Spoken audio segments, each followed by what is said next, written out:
हिंदुत्व की सेवा हमारे हम इनका हृदय की गहराइयों से अभिनंदन करते हैं, आपका बहुत बहुत स्वागत करते हैं। जय जय श्री राम, जय जय श्री राम, जय जय श्री राम, जय श्री राम। आगे ही आगे हिंदू ही आगे, आगे ही आगे हिंदू ही आगे, आगे ही आगे हिंदू ही आगे, आगे ही आगे हिंदू ही आगे। जय जय श्री राम, जय जय श्री राम, वीर हिंदू विजेता हिंदू, वीर हिंदू विजेता हिंदू। भारत माता की जय, भारत माता की जय, भारत माता की वंदे वंदे वंदे।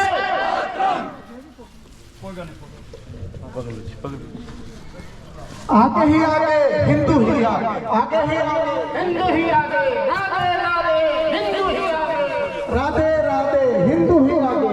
तो हमारा तिरंगा झंडा भी हमसे पूछने लगा है, क्या बात है भारत, अब मैं फहराने से ज्यादा कफन में दफनाने के क्यों काम आ रहा हूँ। महोदय, हृदय तो उस दिन फट गया जब एक बूढ़ी माँ अपने बेटे के चिथड़ों को देखकर कहती है, साहब आप तो भर्ती में 1 इंच भी कम नहीं लेते, मैं आधा शरीर कैसे ले लूं। सुप्रभात, मैं ख्वाहिश महाजन कक्षा 5 की छात्रा आज आप सभी के समक्ष एक कविता प्रस्तुत करने जा रही हूँ। मेरी कविता का शीर्षक है ऑपरेशन सिंदूर और मेरी कविता की कवि है मोहित छोरे जी। मेरी कविता कुछ इस प्रकार है। धर्म पूछ कर बहनों का सिंदूर मिटाया था तुमने, उसी मिटे सिंदूर को ही बारूद बनाया है हमने। उस पहलगाम का बदला लेकर दुनिया को ये बता दिया, उस पहलगाम का बदला लेकर दुश्मन को ये बता दिया कि चुटकी भर सिंदूर की कीमत कितनी भारी पड़ती है, कि चुटकी भर सिंदूर की कीमत कितनी भारी पड़ती है। कवि सम्मेलन कोई मनोरंजन का साधन नहीं होते, कवि कोई विचार नहीं होता, बल्कि एक विचार होता है। अगर आप मेरी विचारधारा से सहमत हो तो आपका समर्थन इतना जबरदस्त हो कि आपके समर्थन को देखकर आज इस तरह तो सब ख्वाहिश खड़ी हो जाए। पहलगाम के अंदर गोलियां मारी गई, धर्म और नाम पूछ कर। बहनों और माओ ने कहा कि हमें भी गोली मार दो, तो कहा क्या नहीं, तुम जाकर मोदी को बताओ। उन्होंने बताया मोदी जी को, और अब हम तुम्हें बता रहे हैं, दुनिया कौन है, भारत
की वो अद्भुत किरदार हो तुम।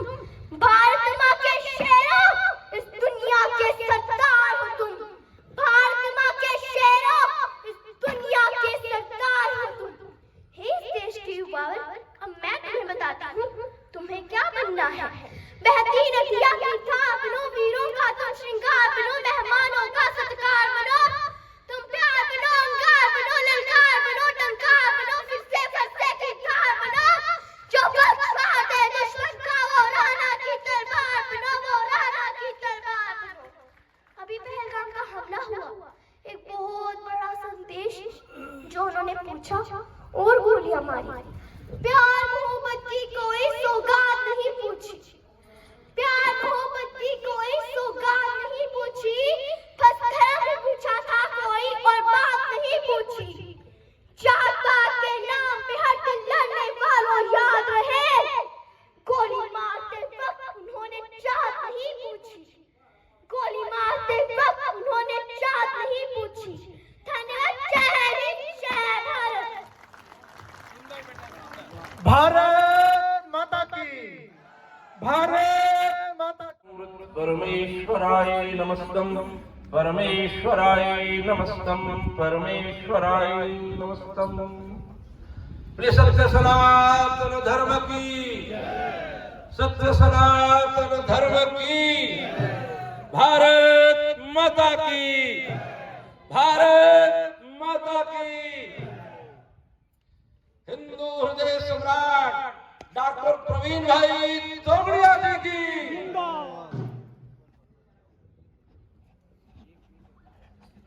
आज के इस हिंदू साथी सम्मेलन में यहाँ कठुआ की पावन धरती पर इस मंच पर विराजमान हमारे सनातन वीर हिंदू योद्धा, हिंदू हृदय सम्राट, हिंदुत्व के पुरोधा,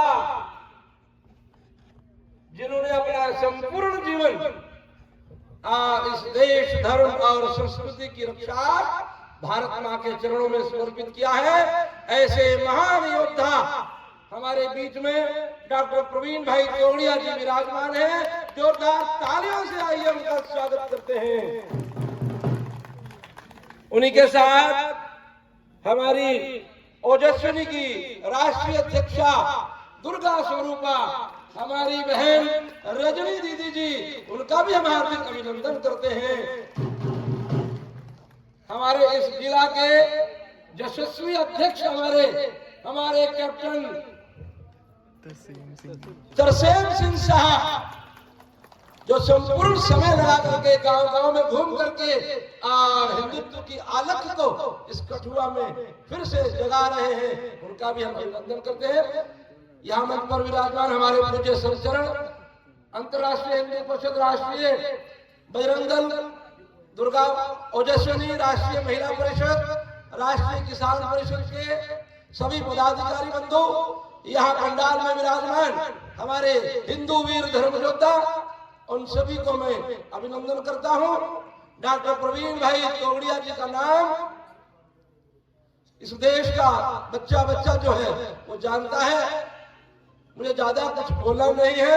डॉक्टर साहब ने जो अलग इस जम्मू कश्मीर में और जम्मू के राष्ट्रवादी समाज, हिंदू समाज को जगाने के लिए जो योगदान दिया है वो हम सबको सर्वविदित है कि किस प्रकार डॉक्टर साहब का जीवन श्री राम मंदिर जन्मभूमि आंदोलन और वहां से लेकर के और जम्मू कश्मीर का जो बाबा अमरनाथ आंदोलन हुआ वहां तक का सफर हम सब जानते हैं कि किस प्रकार डॉक्टर साहब ने अपना संपूर्ण जीवन जो है, सबसे पहले तो राम मंदिर के लिए पूरे देश में घूम घूम कर युवाओं के अंदर वीर हिंदू समाज के अंदर उनको जगाने का काम किया और वो कार्य भगवान राम की कृपा से डॉक्टर साहब की आंखों के सामने भगवान ने वो पूरा भी किया। आज भव्य राम मंदिर वहां बना है और धर्म ध्वजा फिर से वहां लहरा रही है। इसका श्रेय अगर किसी को जाता है, लेने वाले तो हम जैसे बहुत हैं, लेकिन अगर वास्तव में कोई श्रेय जाता है तो वो श्रेय परम श्रद्धेय डॉक्टर साहब को जाता है। अब लोग पूछते हैं कैसे जाता है। डॉक्टर साहब ने गुजरात की चीफ मिनिस्टर की कुर्सी को ठोकर मार के और सनातन धर्म के लिए काम करने का बीड़ा उठाया था। ये उसी का परिणाम है। अगर सीएम बन जाते तो शायद ये काम नहीं होता। आज देश के जो प्रधानमंत्री बने हैं, आज देश के सब प्रदेशों में जो मुख्यमंत्री बने हैं, उसमें कहीं ना कहीं जो योगदान है, जो अलख जगाने का काम है, और जो हिंदू वोट ने प्यार किया देश भर में, वो क्रेडिट अगर किसी को जाता है तो वो डॉक्टर साहब को जाता है, वो डॉक्टर प्रवीण भाई चोपड़िया जी को जाता है। अब मैं जम्मू की बात करूं। जम्मू का आंदोलन मैं गवाही हूं। मैं उस समय स्टेट सेक्रेटरी मैं स्वयं था। जब राजपुरा जम्मू के अंदर में बजरंग दल का प्रदेश अध्यक्ष था, उस समय जब डॉक्टर साहब ने घोषणा की, लोगों ने पूछा कि आतंकवाद बहुत हो गया, हम क्या करें। जम्मू के युवा आए डॉक्टर साहब से मिलने के लिए, तो डॉक्टर साहब ने कहा, अरे वो तो जिहादी हैं, उनका मिशन जिहाद है, वो तो कोई पाकिस्तान को अफगानिस्तान से हथियार लेके आ रहे हैं, लेकिन अरे जम्मू के वीरों, आपको किसने मना किया। आपके पास पत्थर तो है, आप कंकर पत्थर तो उठाओ, किसने मना किया आपको। और वो डॉक्टर साहब का संबोधन जब हुआ, डॉक्टर साहब की जिह्वा पे वो सरस्वती विराज रही थी। और उसी समय पहला आंदोलन हमने लखनपुर में किया। मैंने स्वयं 40 नौजवानों को लेके यहाँ गिरफ्तारी लखनपुर में दी थी उस समय 2008 में। और उसके बाद हमारे कुलदीप वर्मा की जब शहादत हुई, और फिर आंदोलन ने गति पकड़ी। जम्मू में तो गति पकड़ी ही पकड़ी, लेकिन बाकी देश में जम्मू कहीं एग्जिस्ट नहीं करता था, केवल कश्मीर ही उनकी नजरों में होता था। पहली बार जम्मू का एग्जिस्टेंस शो हुआ, जम्मू के लोगों ने अपना स्टेज शो किया, और देश भर में श्रद्धेय डॉक्टर साहब के आह्वान पर संपूर्ण देश हमारे साथ खड़ा हुआ, संपूर्ण देश का हिंदू समाज हमारे साथ खड़ा हुआ। और उसका श्रेय, अगर वो आंदोलन जो लड़ा हमने अमरनाथ भूमि का, अगर वो हमारा सर ऊंचा हुआ, वो भी क्रेडिट अगर किसको जाता है तो श्रद्धेय डॉक्टर साहब को जाता है। मैं उन वीरों को भी नमन करता हूं जिन्होंने यहाँ अमरनाथ भूमि में, संघर्ष भूमि में अपना जीवन बलिदान किया, और जिन्होंने राम जन्मभूमि के लिए और यहाँ पर गए तो पूरे दूर दूर तक हजारों लोग अंदर सत्संग चल रहा था, तो गेट भी एंटर करना हमारे लिए बहुत मुश्किल था। तो उसके बाद जब हमने पता किया, नहीं आपके लिए रहने का बंदोबस्त 15 में है, जब 15 में गए तो उस दिन वहां के जो गवर्नर थे, वहां उद्घाटन हुआ था उसी दिन, तो हमें वहां पर रहने को मिला। और हम 15 दिन लगभग वहां पर रहे, 20 लोग वहां 24 घंटे, करोड़ों लोग आप देखते रोज न्यूज में, जो लोग गए हैं उन्होंने खुद देखा है, और जो लोग घर में जो देख रहे थे उन्होंने वो सैलाब देखा है कि आज तक पृथ्वी पर इतना बड़ा कुंभ, इतना बड़ा मेला, इतना बड़ा जनसंख्या कभी सैलाब देखने को नहीं मिला। लेकिन वहां पर हमारे पास तो सिर्फ और सिर्फ डॉक्टर साहब की वजह से, डॉक्टर प्रवीण भाई तोगड़िया जो अंतरराष्ट्रीय हिंदू परिषद के अध्यक्ष हैं, ये सिर्फ उनकी वजह से हो पाया है। ये 24 घंटे वहां पर चाय मिल रही थी, नमकीन वाली मिठी चाय मिल रही थी, खाना मिल रहा था, नाश्ता मिल रहा था, लंच मिल रहा था, रात का खाना मिल रहा था, और टेंट लगे हुए थे, रहने को सभी के लिए व्यवस्था थी। और सिर्फ उसी के कंपार्टमेंट के अंदर ही नहीं, बाहर हम लोग गाड़ियों में खाना डाल के बाहर बांटने को जाते थे। इतनी करोड़ों लोगों के लिए व्यवस्था करना बहुत बड़ी बात है। तो दिल की गहराइयों से मैं इनका नमन करता हूँ। बहुत बड़ी बात है, बहुत बड़ी बात है कि लोगों को पैर रखने के लिए जगह नहीं थी। आप सुन रहे थे खबरों में कितनी आज वहां पर ऐसा हो गया, मिस हैपनिंग हो रही थी, लेकिन वहां पर जो बंदोबस्त, अभी जब हम वापस आए तो अभी कितने ट्रक के कंबल अभी ढेर भरा पड़ा था, बिल्कुल फ्रेश ब्लैंकेट। इतना बंदोबस्त करना एक इंसान के लिए मेरे को धरती के ऊपर बड़ा संभव नहीं लगता। तो धन्यवाद करता हूँ मैं इनका, और नमन करता हूँ डॉक्टर साहब को। मैं तब 5-6 ऑपरेशन प्रतिदिन, हर रोज 25-30 लाख रुपया की प्रतिदिन की कमाई, और 1-2 वर्ष नहीं, मैंने 12 वर्ष तक नियमित ऑपरेशन किए। 10,000 से ज्यादा ऑपरेशन किए। प्रारंभ से ही राम मंदिर का नेतृत्व तो गुजरात से कर रहा था, पर समय की मांग हुई तब मैं सिर्फ 40 साल की उम्र में अस्पताल घर बार छोड़कर ये राम मंदिर की लड़ाई लड़ने के लिए निकला। और वही क्रम में अमरनाथ की श्राइन की जमीन जिस दिन ले ली उस दिन मैं जम्मू में था। और उसी समय रात को 8 बजे, आज भी मुझे याद है, मैंने ही मीटिंग बुलाई थी जंग लड़ने की। और तब मैंने कहा था कि अब जंग लड़ेंगे तो श्रीनगर और दिल्ली दोनों को एक साथ झुका देंगे। श्रीनगर भी जम्मू से नहीं झुकता था, दिल्ली भी नहीं झुकता था। हमने कहा था कि दोनों को झुका देंगे, और दोनों इसलिए झुकेंगे कि अब अकेला जम्मू नहीं लड़ेगा, जम्मू के साथ पूरा हिंदुस्तान लड़ेगा।